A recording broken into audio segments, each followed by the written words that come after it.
అణుబాంబు ఏ క్షణంలోనైనా పేలబోతుందా? వాస్తవానికి అది చెయ్యాలి అంటే ధైర్యం, తెగింపు కావాలి.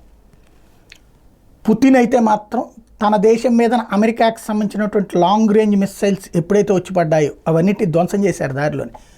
కానీ ఆ వెంటనే ఒక పేపర్ మీద సంతకం పెట్టారు. అది అంతకుముందు అనుకున్నటువంటి విధానమే.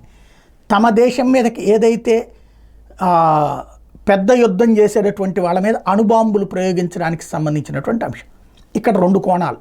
ఒకటి, అణుబాంబు వేయడానికి సంతకం పెట్టేశారు ఆయన. ఈ అణుబాంబు ఎవరి మీద వేస్తారు?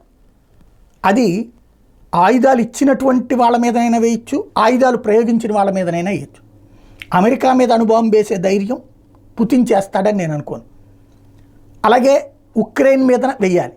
ఉక్రెయిన్ మీద వేస్తే ఒకప్పుడు ఏదైతే రెండవ ప్రపంచ యుద్ధం ముగింపు జరిగినటువంటి కారణం ఏమైంది,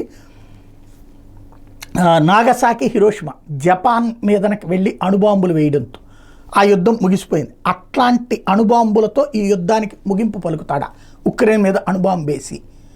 బట్ అది జరిగాక ఆంక్షలు, ఈ కథంతా నడుస్తుంది. అమెరికా అయితే ఆంక్షలు లేకుండా, అంటే తన మీద తన ఆంక్షలు విధించుకోవాలి. అదే వెళ్ళి అణుబాంబులు వేసి వచ్చింది. ఇంతవరకు ప్రపంచంలో అణుబాంబులు వాడింది అమెరికా దేశం ఒక్కటే, ఇంకే దేశం వాడలేదు.